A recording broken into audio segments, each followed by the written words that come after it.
till morning, right? 5 more minutes. Yes. Or I should say Guten Morgen. Thanks for being here for this talk on the Bach Cantata 60, which is going to be performed in the Walls Chapel next Sunday at 4 p.m. This is our second Bach Vespers. I'm so excited about this series because the Walls Chapel is this incredible treasure.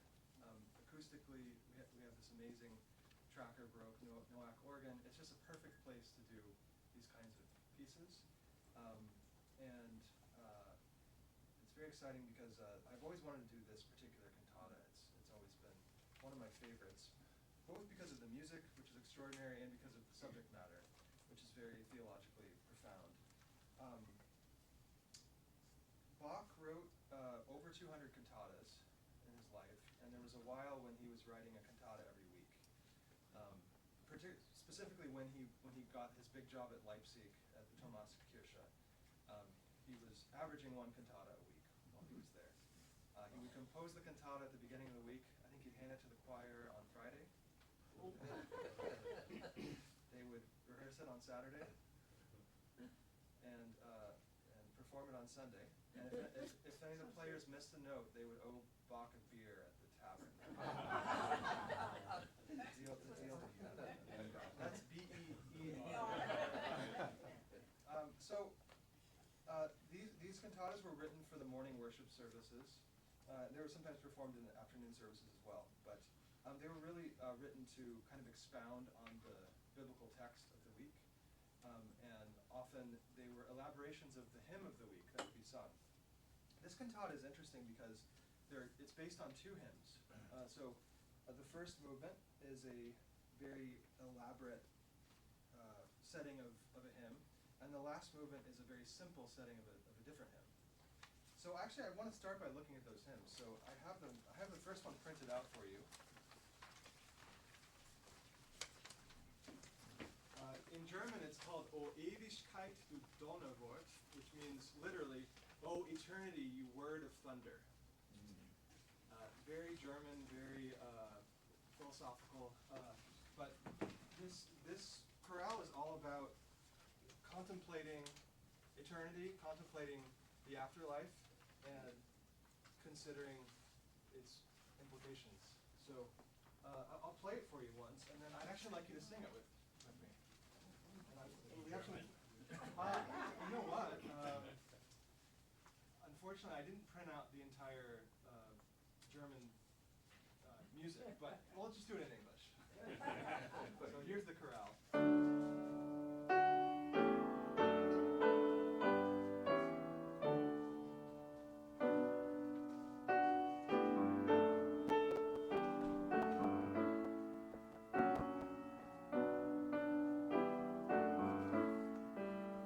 Try it with me, okay? From the top, ready, and.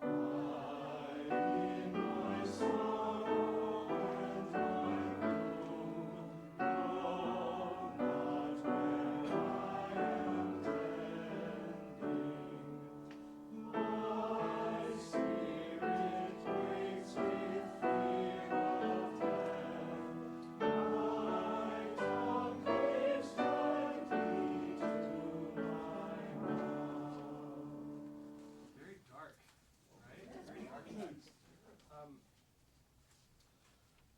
So the way Bach has structured this particular cantata, 60, is very unusual because it's a dialogue, almost like a Platonic dialogue, between these two representations of emotions, I guess. One is fear and one is hope.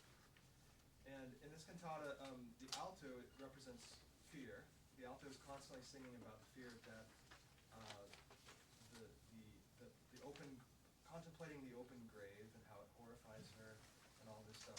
And then the tenor represents hope, and the tenor is singing words of faith and reassurance.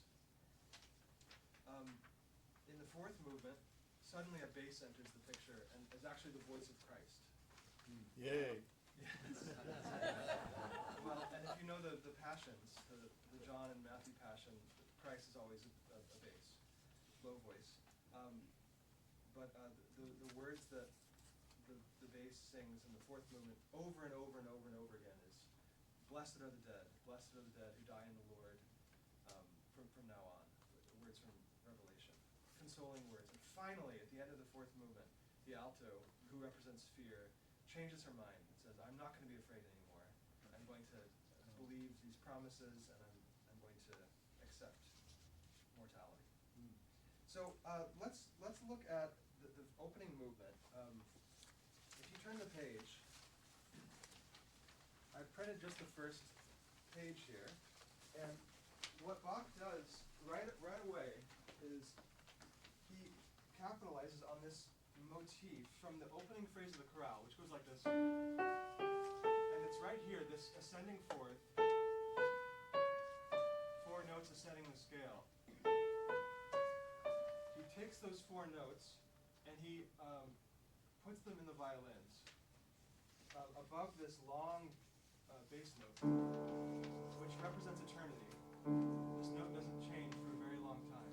So the bass note is showing you the length of eternity. And above it, we get that fourth, but it's trembling with fear, right? And the oboes echo.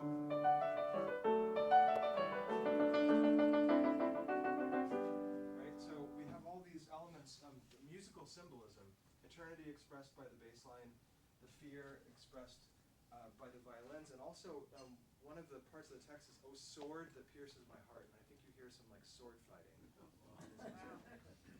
Then the most amazing thing happens. It's you can't see it here because I didn't print out the entire score, but after a few phrases of the chorale sung by the alto, the hymn that we just sang, a tenor suddenly enters and starts singing this virtuosic, crazy part. But it's a simple message. It's, "Lord, I wait for your salvation." I counted yesterday, and he sings it 21 times. And I actually don't think that's an accident. I think it's the 2 numbers of perfection, 3 and 7, multiplied by each other. Bach was really interested in numerology and symbolism, and so almost nothing is by accident, I think. So again, we're going to hear that hymn that we just sang above this nervous, anxious music, and then suddenly the tenor comes in, and it's quite amazing. Let's listen to this.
preparing this is what tempo are we going to take for the opening movement? That's what we're all asking. Yeah. Well, What does the tenor say? the tenor. Yes. Well, we rehearsed last night, and I'm trying a really fast tempo, and we're going to see how it goes. Actually, I'm worried about what the oboists are going to say. Because they have to go, and it's really tricky. But I think it has to, this opening movement has to have some tension and anxiety, because that's what it's all about. Well, let's move on to the next movement. You have movement 2. It's a recitative, which is in the Baroque period was a way of kind of having a dialogue, something that sounds like speaking. Mm-hmm. You know, something like, here we are assembled in the assembly room for a Bach cantata talk. You know, it's that kind of thing. It's freely rhythmicized kind of speaking to pitches. And this is, again, a dialogue between Furcht and Hoffnung, fear and hope. I just think it's interesting that we talked about the ascending fourth.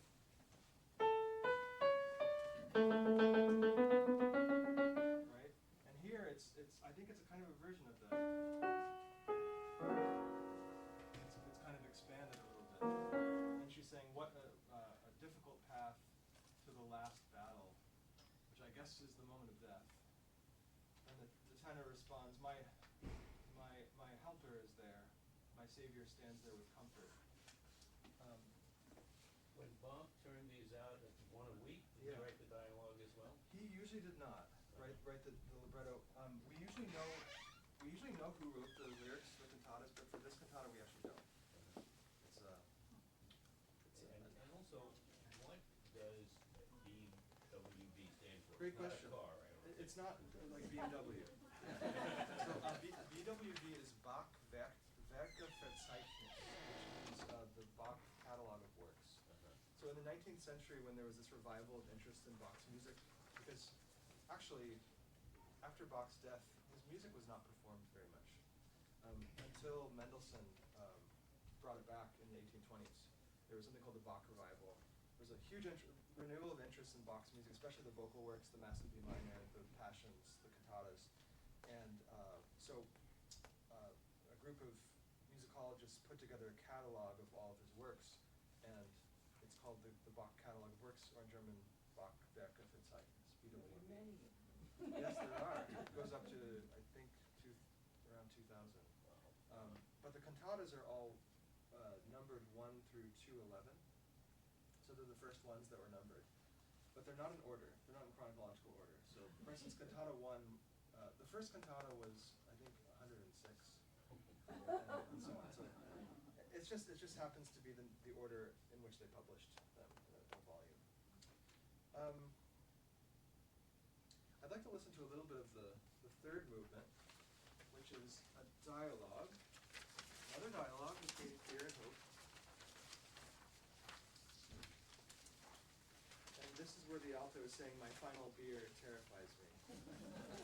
B-I-E-R.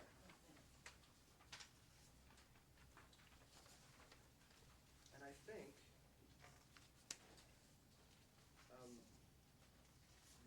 the two contrasting attitudes of fear and hope are expressed here through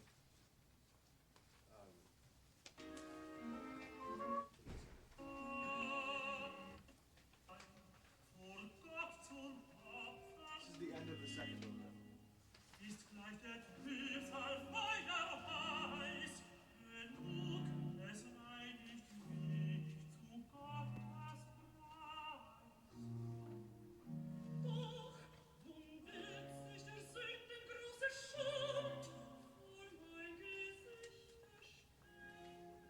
Gott wird deswegen doch ein Todesurteil fällen, gibt ein Ende den Versuch. So you can hear how this is all conversational. Das man But sich suddenly it becomes more like an aria at the end of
Fear.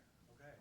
Violin is hope. And the violin is hope because it's kind of like ascending with these faster notes. Yeah, I can buy that. Good observation. Had a different thought, Oh, that maybe the violin is the anxiety because of it's the the- fast notes. Yeah. And the oboe is more secure. And the oboe is more gentle.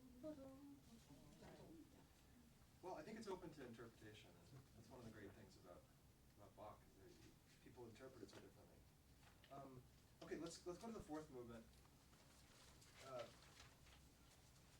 This is another recitative, so we're going to hear this kind of speaking style. But this is the moment where the bass finally enters, and it's the Vox Christi, the voice of Christ, saying, "Blessed are the dead who die in the Lord." And what's interesting is the bass responds to the alto 3 times. Again, a Trinitarian symbolism here.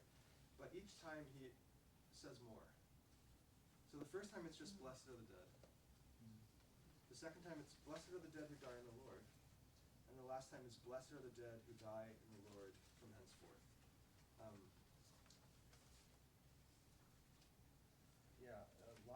Lots of scary thoughts here by the alto.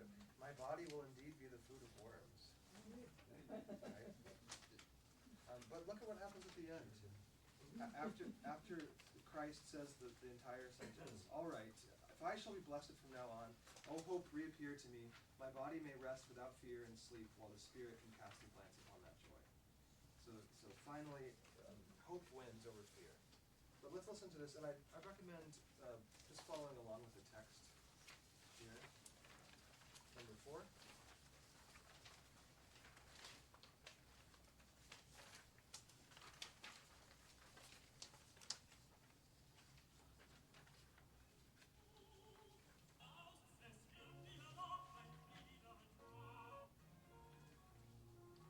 Again, this is the very end of the third movement.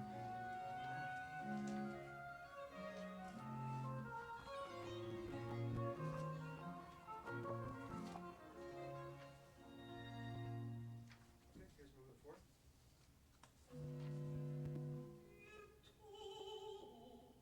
Bleibt doch der menschlichen Natur verfasst und reißet fast die Hoffnung ganz zu Boden. Blessed are the dead.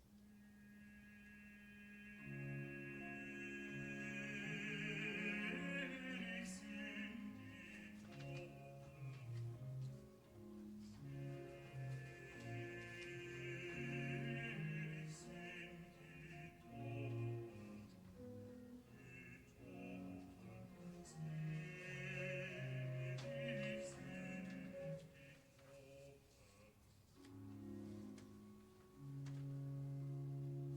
But alas,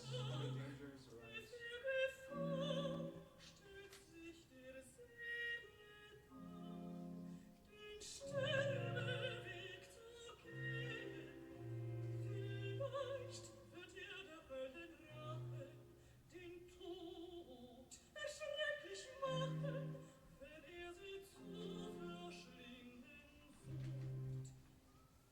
Vielleicht ist sie bereits verflucht zum ewigen Verderben. Second response. Blessed are the dead. Selig sind die Toten. Selig sind die Toten, die Toten, die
most of the Bach cantatas from this period, 1723, which was written and onward, end with a simple chorale, a simple hymn.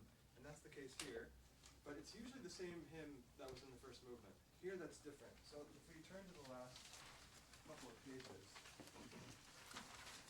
this is also one of the most famous Bach chorales, and it's famous for a couple of reasons. The first is, if you look at the soprano melody at the very beginning,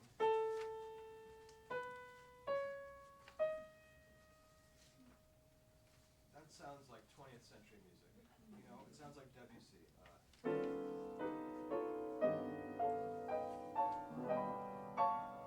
The reason is because these are all whole steps. It's also the scale that people use to put people to sleep in movies, you know. It's not grounded because there are no half steps. It's called the whole tone scale. We're used to stuff like this.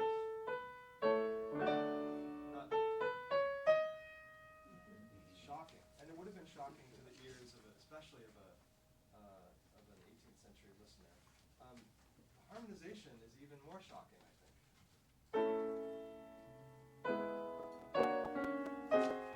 Ooh, yeah. And the words here are, "It is enough." This is like kind of resignation to one's mortality.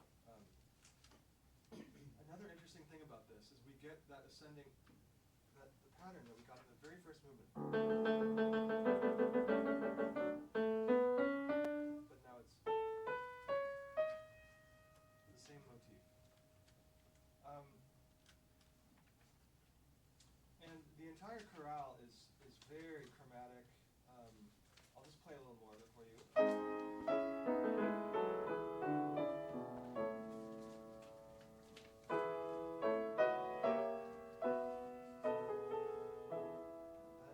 Jesus comes.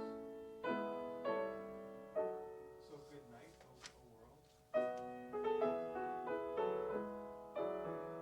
I go into heaven's house.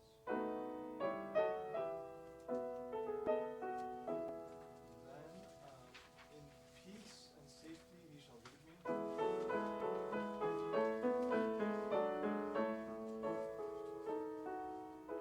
This is my favorite phrase, maybe. My great sorrow stays behind me, but he paints the idea of sorrow here with the harmonies.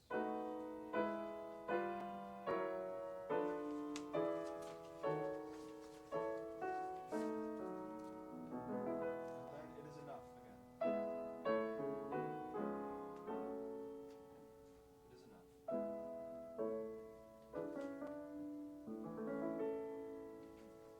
This chorale is very difficult, so I often like giving it to my students to memorize. And, have them sing one voice and play the other three. Oh. And they always really enjoy that. Another interesting thing about this chorale, and just so you know, chorale it just means hymn. It's a German word for hymn.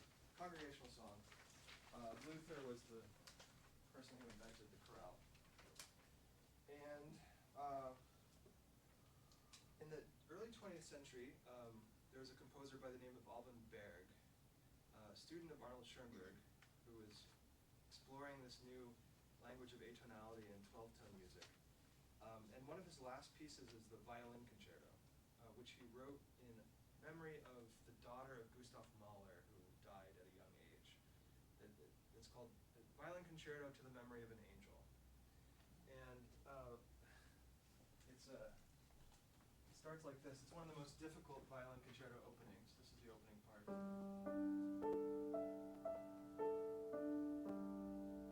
That was a bad joke. It's the open strings of the violin. And like anybody can play this. But it rapidly gets more and more difficult. But then, in the second movement of this concerto, after this really stormy, tempestuous section of music, suddenly we'll hear something that I think will be familiar to you.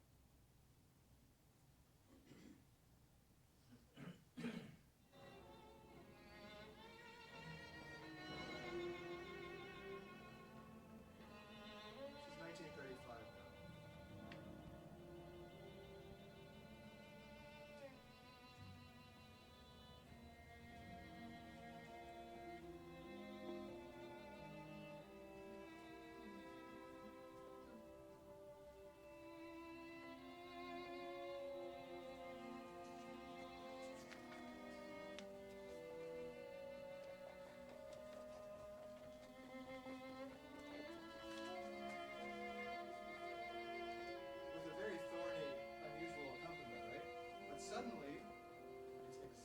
Bach wrote here.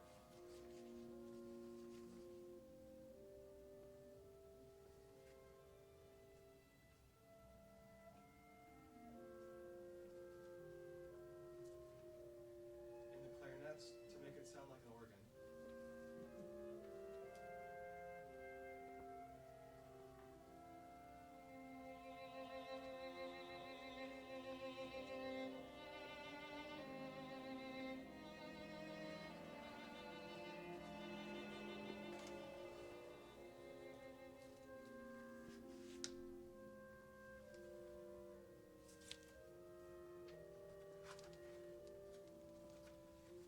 Anyway, I happen to really love this music. It's not for everyone, I know that. I want to play now the chorale in its original form. And feel free to sing along. In English or in German.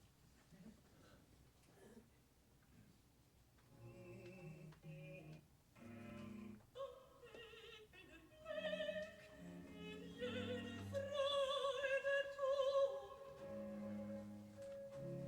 it is.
So that's how it ends.